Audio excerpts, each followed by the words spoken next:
오늘 말씀의 중심으로 호산나라는 주제로 우리가 함께 말씀을 나누겠습니다. 오늘은 우리가 교회 절기상으로 종려주일에 해당되는 주일입니다. 예수님께서 공생의 마지막 한 주간을 지나시기 위하여서 이제 십자가로 나아가신 바로 그 첫걸음을 시작하는 그 종려주일을 우리가 기념하여서 모이게 된 날입니다. 그리고 이 종려주일 다음부터 우리가 한 주간 이제 고난주간을 우리가 기념을 하게 되는데, 예수 그리스도의 고난과 죽으심과 부활에 관하여서 우리가 깊이 묵상하는 시간들이 되기를 축복합니다. 자, 예수님 당시에 그 예루살렘의 상황들이 어떠했는가라고 하는 것을 보면요, 첫 번째 로마 황제 숭배가 강요되고 있었고, 가혹한 세금과 노역으로 말미암아 유대인들이 매우 고통 속에 있었어요. 어떻게 보면 그들의 조상 때에 겪었던 애굽에서의 그 종살이 하던 것을 지금 예수님 당시에 유대인들이 동일하게 경험하고 있었다. 아니, 그때보다도 훨씬 더 엄한 노역을 살고 있었다라고 볼 수가 있는 거죠. 그리고 성전의 제사가 타락을 해서 가짜 성전, 가짜 제사장들이 판을 치게 되고, 하나님께서 이 성전을 짓게 하신 목적, 그리고 그 성전을 통하여서 우리에게 주시고자 하셨던 언약들은 다 잊어버린 채 말라기 선지자가 예언하던 것처럼 형식만 남아서 이제 형식은 남아있는데 본질을 잃어버린 그런 시대, 완전히 이제 모든 것들이 무너져버린 그런 시대를 살고 있었던 거죠. 그리고 동족이 동족을 배신하는 그런 고통 속에서 이 엄청난 고통 가운데 이제 모든 국민들은 참된 메시아, 구원자에 대한 갈망들이 크게 달하는 거예요. 그러니까 하나님께서 구약에 있는 많은 역사를 통하여서 왜 이때 예수님을 보내시는가? 바로 내가 이때를 위하여 지금 왔나이다 하신 그때가 뭐냐? 온 인류의 죄악을 하나님이 심판하셔야만 할 만큼 악이 극에 달한 상황이라는 거예요. 예수님이 이때 오지 않는다라고 하면 인류의 역사는 2000년 전에 이때 하나님 노아의 홍수 때와도 같이 이때 하나님의 진노의 불 가운데서 다 멸망해버리고 말 그런 시기가 되었다는 거죠. 그래서 예수님에 대한 메시아가, 예수님을 메시아로 생각하는 백성들의 기대를 보세요. 각색 병을 고쳐주시고 귀신을 내쫓고 오병이의 기적을 행하시고 바람과 바다를 잠잠케 하시고 죽은 자를 살리시고, 그리고 말씀을 하면 그들의 서기관과 바리새인들과 같지 아니하고 권세 있는 가르침을 주실 때에 모든 백성들은 예수님을 메시아로, 구원자로 생각하고 기대했다는 거예요. 그런데 문제는 뭐냐? 그들이 기대하는 메시아와 예수님께서 말씀을 이루어서 성취하시려고 하는 메시아관이 달랐다는 거죠.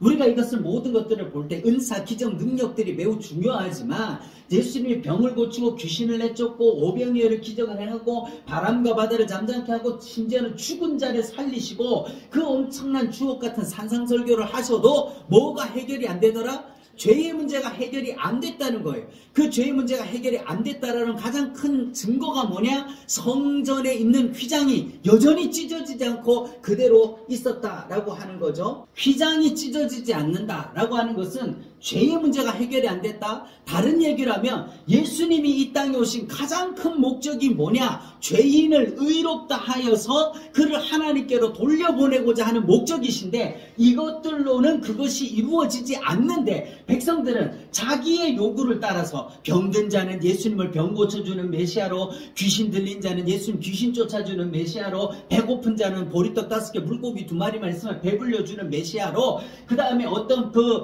바다, 이 갈릴리 호수라고 하는 그 배경 속에서 고기 잡아서 낚아서 먹고 사는 사람들은 그 바람과 바다를 잠잠케 해줄 그 메시아로, 심지어는 자기 사랑하는 자가 죽었으면 언제든지 예수님이 살려주게 되는 그런 메시아로, 또 지적인 갈망을 가진 사람들은 예수님의 권세 있는 가르침에 지적인 욕구를 탐닉하는 그런 메시아로 각각 자기들의 메시아로 생각했지 성경에서 말하는 메시아상을 가지지 못했다는 것이 가장 큰 절망이라는 거예요. 그럼 오늘날의 교회는 어떠냐? 오늘날의 교회도 이와 같은 예수님을 기다리고 이와 같은 예수님을 선포하고 이와 같은 예수님을 믿고 있는 것은 아닌가? 우리가 한번 생각을 해봐야 되는 거죠. 이 종료주의를 통하여서 예수님이 2000년 전 예루살렘 성전에 들어온 것만 중요한 것이 아니라 오늘 성령님으로 내 안에 들어오실 수 있도록 우리가 이 예수님을 영접하는 귀한 시간이 되기를 축복합니다.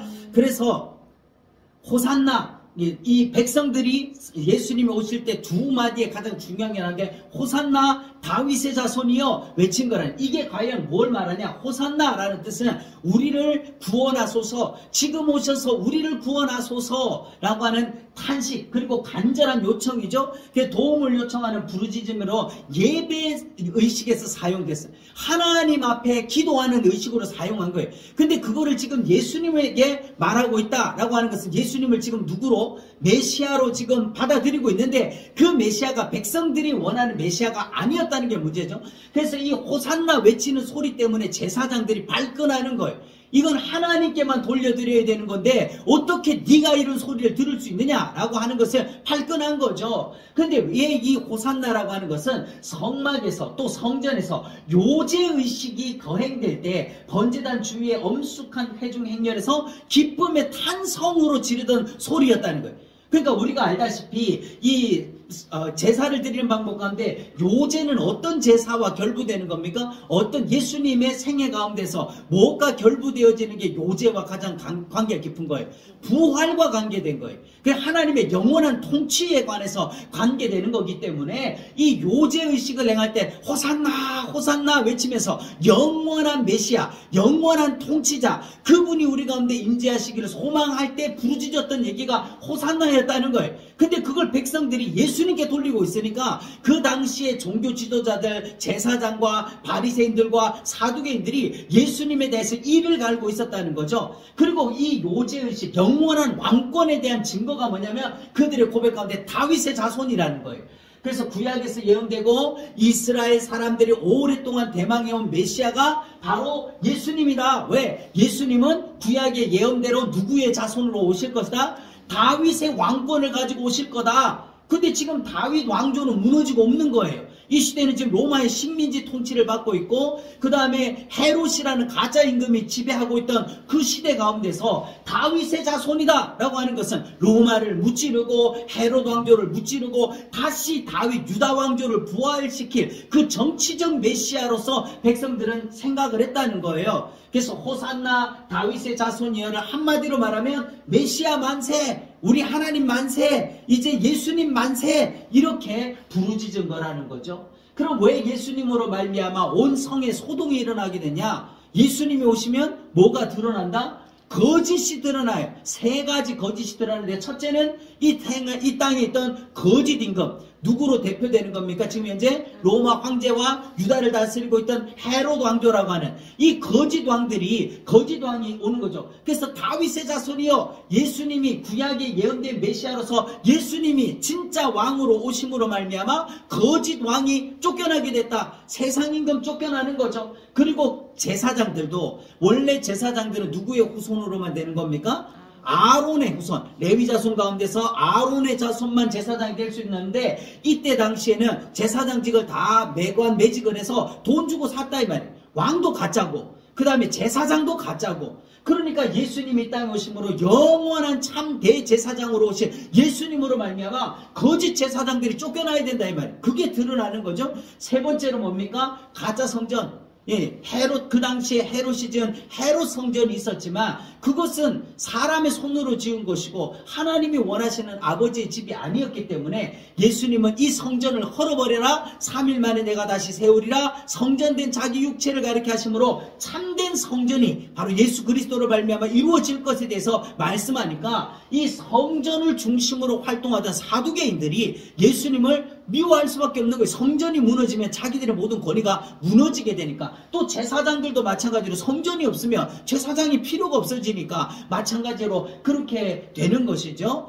그 다음에 예수님이 오심으로 왜 소동이 일어나냐? 이거는 육체적인 우리 눈에 보이는 것들이라고 한다면 영적으로 보면 악한 영이 떠나간다는 거예요. 그래서 마태복음 8장 29절 읽어봅시다. 거라사 지방에 이에 그들이 소리질러 이르되 하나님의 아들이여 우리가 당신과 무슨 상관이 있나이까? 이 군대 귀신, 거라사 군대 귀신 들린 사람에게 예수님이 갔을 때 이 군대 귀신들이 엎드려 절하면서 당신과 무슨 상관이 있냐? 이렇게 막 소동을 일으키게 되죠. 그래서 어떻게 합니까? 그에게서부터 나오라! 그러니까 그 군대 귀신들이 어디로 들어갔어요?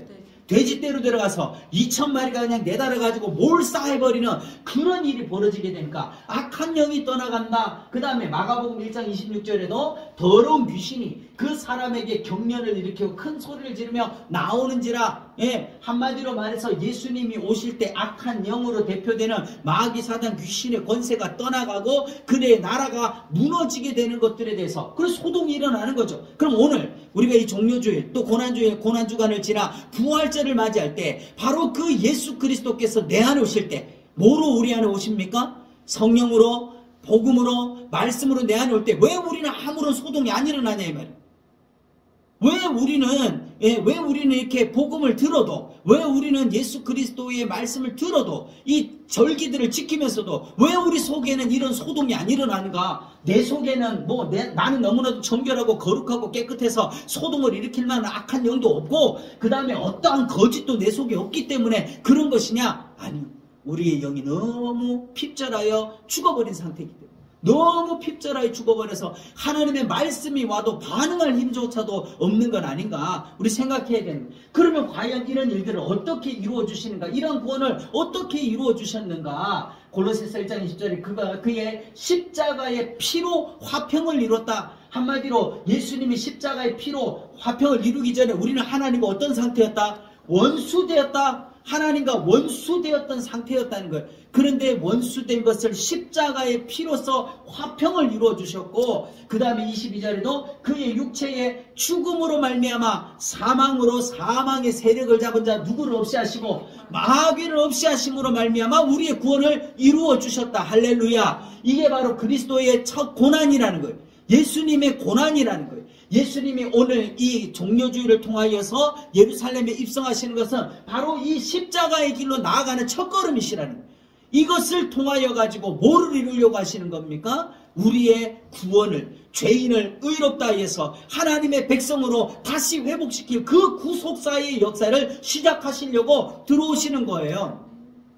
그리고 예수님께서 십자가에서 그것을 다 이루었다 하신 거죠. 그런데 사도 바울은 그리스도의 남은 고난이 있다고 말을 하는 거예요. 예수님이 십자가에서 다 이룬 걸로 끝나버린 게 아니라 우리의 구원은 십자가로 완성하고 예수님의 그 공로로 예수님의 십자가 구속으로 말미암아 온전하고 완전하게 이루어진 거지만 우리가 예수 믿는 우리가 그리스도의 남은 고난을 이루어가야 될 것이 있다는 거예요. 골로새서 1장 24절에 그리스도의 남은 고난을 그의 몸된 교회를 위하여 내 육체에 채우노라 라고 사도 바울은 말하죠. 근데 그 앞절 23절에 나 바울은 이 복음의 일꾼 됐다. 이 복음이 뭐냐? 그리스도의 남은 고난, 이 남은 고난을 증거하는 이 복음, 그거의 일꾼이 됐다. 이걸 위하여, 그리스도의 남은 고난을 위하여 내가 일꾼이 됐다는 거예요. 할렐루야. 오늘날 그럼 성도들이 예수 그리스도를 믿고 구원을 받았다는 게 뭐냐? 그의 몸된 교회가 됐다는 게 뭐냐? 뭐를 위하여? 이 복음을 위하여 일꾼 되는 거죠. 그러면 그리스도의 남은 고난이 무엇이냐? 그리스도의 남은 고난이 뭡니까? 제자들은요, 하나님의 나라가 당장에 나타날 줄 알고, 누가복음 19장에 보면, 하나님의 나라가 당장에 나타날, 예수님이 이제 예루살렘에 올라가시면, 지금 이렇게, 종료주일 이제 예루살렘에 입성하시면, 예수님이 뭐가 될 거다? 왕이 될 거다. 왕이. 예수님이 왕이 될 줄 알고 하나는 우편에 하나는 좌편에 누가 서로 높은 자냐 이걸 싸우고 있었다는 거예요. 이걸 싸우고 있었어. 그런데 어떻게 합니까? 예수님은 십자가상에서 다 이루었다라고 할 때 그때 하나님의 나라가 당장에 이루어진 것입니까? 하나님 나라가 당장 이루어진 거예요? 제자들은 당장에 나타날 줄로 생각했는데 그래서 예수님이 예루살렘에 들어가시면 저 로마도 몰아내고 헤롯도 몰아내고 이제 다시 다윗의 왕조를 부활시켜가지고 우리가 떵떵거리며 다시금 이렇게 하나님의 나라로 살 줄 알았는데 십자가에서 다 이루었다 하셨는데도 변화가 있더라 없더라? 없더라는 거예요. 그럼 언제 이루어지냐? 하나님의 나라는 다 이루었다 하신 이 복음을 전파해서 요한계시록 21장에 하나님의 장막이 사람들과 함께 있음에 하나님이 그들과 함께 계시리니 그리고 요한계시록 21장 6절에 이루었도다 나는 알파와 오메가요라고 하실 때까지 뭐를 전파해야 된다? 복음, 이 다 이루었다는 이 십자가 복음을 언제까지? 마지막 주님 재림하여 다 이루었다 하실 그때까지 전파해야 되는 것이 남은 고난이라는 거예요. 왜? 우리가 이 십자가 복음을 전파하면 핍박을 당하고 고난을 당하고 환난을 당하고 무시를 당하고 멸시를 당하고 이런 일들이 벌어지지 않습니까? 그게 바로 그리스도의 남은 고난이라는 거죠. 그걸 안 받으려고 하니까 영광도 없는 거예요. 과거에 우리의 믿음의 선조들은 그냥 복음 들고 가오리라, 아골골짝 빈들에도 복음 들고 가오리라, 저 낙도로 저 어떤 산골로 마을마다 발걸음 닿는 데마다 들어가서 복음을 전하다가 돌팔매질 당하기도 하고 때로는 순교하기도 하고, 그러나 그런 역사들을 통해서 이 땅이 삼천리 방방곳곳에 교회가 세워지고 그 교회들을 통해서 이 부흥의 역사들을 우리가 경험했는데, 그럼 오늘날에 이 시대가 왜 교회가 약화되는가? 왜 교회가 힘을 잃어가는가? 건물이 없어서 그런가? 목사가 모자라서 그런가? 신학교가 모자라서 그런가? 전혀 그게 아니라는 거예요. 뭐 때문에? 그리스도의 남은 고난, 즉 십자가 복음을 증거하면서 핍박받으려고 하는 사람이 없기 때문에 그렇다는 거죠. 그래서 그리스도의 남은 고난은 뭐다? 복음 전파다. 그리스도의 남은 고난이 뭐라고요? 복음 전파다. 요한복음 읽어봅시다. 내가 너희를 고아와 같이 버려두지 아니하고 너희에게로 오리라 말씀하실 때 이게 재림입니까? 이게 재림을 말하는 게 아니잖아요. 그 예수님께서 너에게 오리라 라고 하신 이 말씀은 바로 내가 갖다 재림하겠다 이 말씀이 아니라 우리에게 주신 뭐로 말미암아? 성령으로 말미암아 내가 너희를 고와 같이 버려두지 아니고 너희 안에 오겠다. 그래서 성전, 너희를 거룩한 성전으로 삼아서 너희와 함께 있는 임마누엘을 이루어서 하나님의 나라를 이루겠다라고 하는 그 약속이신 거죠. 그래서 에베소서 2장 17절을 보면 또 오셨다는 게 뭐예요? 내가 너에게 오리라 하신 말씀대로 성령으로 말씀으로 우리 가운데 오셔서 사도 바울을 들어 쓰시죠. 그 사도 바울을 통해서 먼 데 있는 이방인들에게 평안을 전하시고, 사도 바울은 누구를 위한 사도로 부름받았습니까? 이방인을 위한 사도로 부름받았잖아요. 그래서 성령님께서 사도 바울을 들어 써서 저 이방의 복음을 전하게 하시고, 그 다음에 가까이에는 베드로를 들어서 가까운 데 있는 유대인들에게 뭐를 전하게 하셨다? 평안을 전하게 하셨다. 이 평안이 뭡니까? 단순하게 먹고 살기, 듣다 숫고 배부르고 전쟁 없는 그 평안, 그게 아니라 복음을 전하게 하셨다는 거예요. 복음을, 샬롬을 전하게 하신 거죠. 그래서 복음 전파가 뭐다? 남은 고난이다. 오늘날에 우리가 성도들이, 교회가, 목회자가 이 복음 전파의 남은 고난을 우리가 감당하려고 내 몫에 태인 십자가로 짊어지고 가려고 하는 마음이 있는가? 그렇게 하고 있는가? 이 한국교회가 우리가 많이 생각해 봐야 될 일이라는 거예요. 그래서 사도 바울은요, 그리스도의 남은 고난을 누구를 위해서 자기 육체에 채운다고 말하고 있습니까? 첫 번째 1장 24절을 보면 그의 몸된 교회를 위하여. 자, 그의 몸된 교회예요. 한마디로 교회가 예수님의 뭐다? 몸이다. 몸이다. 그러면 예수님은 교회의 뭐다? 머리이시다. 사람이요? 식물은 가지 몇 개 자른다고 안 죽습니다. 그죠? 뿌리를 잘라버리면 죽어요, 식물은.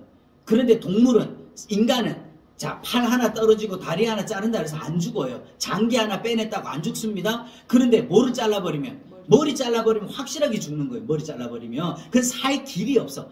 그러니까 이 말은 뭐냐면은 교회의 머리 대신, 즉 예수 그리스도로 말미암아 우리 가운데 부어지는 십자가 복음을 잘라버리면 교회는 죽어버리는 거예요. 근데 그의 몸된 교회를 위하여 그리스도의 남은 고난을 자기 몸에 채운다는 거예요. 그 골로새서 2장 25절에는 하나님의 말씀을 뭐 하기 위해서? 이루기 위해서. 하나님 말씀이 뭔데요? 다 이루었다 하신 그 말씀이 주님 재림 때 마지막 요한계시록 21장에서 이루었도다 할 그때까지 뭐 하려고? 이 복음을, 말씀을 전파하는 거죠. 에베소서 2장 22절에도 너희도 성령 안에서 뭐가 되기 위하여? 하나님의 거하실 처소가 되기 위하여서 이 복음으로 우리가 준비되어야 된다. 하나님이 거하실 처소, 구약으로 가면 거기가 어딥니까? 성막에서, 성전에서 그리스도의 육체를 통해 이제는 성령으로 말미암아 우리를 하나님의 처소로 삼고 계시는 이것들을 위해서 하는 거죠. 그래서 너희가 처소되게 지어져가는 하나님의 나라 건설을 위해서 우리가 다 교회를, 말씀을, 그리고 하나님의 거할 처소가 되기 위해서 지어져 가는, 뭐로 지어져 가냐? 하나님의 나라라는 거예요. 하나님의 나라로 이게 지어져 가는, 그것을 위하여서 이 복음을 채워야 된다. 우리 속에 복음을 채워야 된다. 그렇다면 주님이 원하시는 남은 고난이 뭔가? 골로새서 4장 읽어봅시다. 하나님이 전도할 문을 우리에게 열어주사. 자, 뭐를 열어달라고요? 전도할 문을 열어주사. 자, 이게 바로 그리스도의 복음을 전하는 것이 남은 고난이라 그랬잖아요. 이게 복음 전할, 전도할 문을 우리에게 열어주사 그리스도의 비밀을 말하게 하시기를 구하라. 그리스도의 비밀, 이게 뭡니까? 창세 이전부터 약속되어져서 감추어졌던 것인데 그리스도로 말미암아 오늘날 우리에게는 나타나신 그 예수 그리스도의 십자가로 말미암아 죄인이 의롭다함을 입어 하나님의 백성으로 돌아갈 수 있는 그 비밀을 말하게 하기를 구하라. 선지자들도 성경에 기록된 예언된 것들을 부지런히 살피고 연구해서 그 말씀을 받아서 하나님의 음성을 전했듯이 오늘날 우리도 그리스도의 이 비밀을 말할 수 있도록 이 복음을 잘 연구하고 깊이 연구하고 깨달아서 전해야 된다는 거예요. 그리하면 내가 마땅히 할 말로서 어떻게 하랴? 이 비밀을 나타내 줄 거다. 자, 이게 누구를 통해서? 내 안에 계신 성령님이 말씀을 깨닫게 해서 누구 입을 통해서? 우리 입을 통해서 증거하게 하실 거라는 거죠. 에베소서 6장 19절에 나로 입을 열어 뭐를 말하게 해달라? 복음의 비밀을 담대히 알게 하소서. 그리스도의 비밀이 곧 뭐다? 복음의 비밀. 그리스도의 비밀이 복음의 비밀. 이게 가장 중요한 거다. 가장 중요한. 오늘날 소위 우리가 교회 안에서 인문학, 그 다음에 뭐 종교학, 철학, 그리고 각종 뭐 이런 다원주의, 기복주의 이런 것들이 다 물들어 있는 것들 제거, 그 누룩들을 제거하고, 자 이제 우리가 오늘 이 종료주의를 지나면 이 주간에 쭉 지나가서 뭐를 유대인들은 유월절을 지나게 되고 그 유월절 다음날 무교절 때 모든 누룩들을 땅에다 파묻듯이 오늘 이 부활을, 이 고난주간과 이 부활의 절기 가운데서 우리 속에 있는 죄의 누룩들, 우리 속에 있는 하나님의 말씀이 아닌 누룩들을 다 제거하고 오직 뭐를 받자? 그리스도의 십자가 비밀, 그 십자가 구원의 비밀들을 우리가 받아서 담대히 알게 하옵소서 전하는 우리 모두가 되기를 원하는 거죠. 그래서 우리가 받는 고난과 수고는요, 그리스도의 남은 고난이라는 거예요. 로마서 8장 17절 봅시다. 우리가 그와 함께 영광을 받기 위해 뭐도 받아야 된다? 고난도 함께 받아야 된다. 우리가 예수님과 함께 받을 영광이 뭡니까? 하나님의 나라를 유업으로 받는 거예요. 우리가 하나님의 자녀 되는 권세죠. 그런데 그것을 받으려면 뭐도 고난도 함께 온다는 거예요. 왜 고난이 함께 오는 겁니까? 왜? 세상과 다르다니까. 세상과 다르게 사니까. 세상과 어울리지 않게 되니까 구별되는 거예요. 자, 오늘날 우리가 뭐 차별금지법이다 뭐 이렇게 해가지고 많이 얘기하는데 우리는 세상을 차별하는 게 아니에요. 구별되고자 하는 거예요. 구별. 차별과 구별은 다른 거예요. 그죠? 네. 분명히 구별은 돼야 돼. 이게 차별이 아니라 구별하자는 건데 세상은 그걸 뭐로 말하는 거예요? 차별한다 이래가지고 교회를 박해하려고 하는 걸로 사용한다는 거예요. 우리는 거룩하게 하나님의 백성답게 구별되려고 하는 거예요. 그래 핍박을 받는 거죠. 고린도전서 6장 20절에 값으로 산 것이 되었으니 너희 몸으로 하나님께 뭐를 돌려라? 영광을 돌려라. 자, 우리 사랑하는 성도님들, 자, 우리 이걸 기억합시다. 그죠? 우리가 먹는 거, 입는 거, 마시는 거, 언행, 심사, 그리고 모든 행하는 우리의 삶의 모든 영역이 왜 우리는 구별되어야 되냐? 왜 거룩해야 되냐? 하나님께 영광을 돌리기 위해서. 소위 요즘에 교회가 세상을 바꿀 수 없습니다. 뭐 이런 얘기하는 사람들이 있는데, 교회가, 예수님은 시종일관 복음이 세상을 바꾼다고 말씀했어요. 복음으로 세상을 바꿨고 로마도 뒤집어 엎었고 이 땅의 수천 년의 역사를 복음으로 다 뒤집어 엎어서 하나님이 다 심판할지언정 복음은 살아남았다며. 우리는 다시 거룩함으로 돌아가야 돼요. 고린도서 10장 31절에 그런즉 너희가 먹든지 마시든지 무엇을 하든지 다 하나님의 영광을 위하여 하라. 할렐루야. 우리가 모든 순간을 다 이렇게 살면 얼마나 좋겠어요. 그러나 한순간 한순간이라도 우리가 그리스도의 모습을 닮아가고 복음의 모양을 닮아가고 예수 십자가 복음의 증인으로 살아서 우리가 이 세상을 변화시킬 그리스도의 빛과 소금으로서의 역할을 감당해야 되는 것이 교회요, 성도들의 사명. 그러기 위해서는 우리 속에 뭐가 있어야 된다? 바로 예수 십자가, 구원의 복음, 예수님의 십자가로 말미암아 대속받은 이 은혜가 넘쳐나야만 가능한 거라는 거죠. 예수님께서 오늘 겸손하여 어린 나귀 새끼를 타고 예루살렘으로 들어오신 것, 스가랴서 9장 9절의 예언을 성취하신 바로 그날에 이제는 우리 안에 오신, 예루살렘이 아니라 내 안에 오신 그 예수님과 함께 우리가 이 거룩한 은혜로 살아가는 저와 여러분 되기를 예수님의 이름으로 축복합니다. 기도하겠습니다.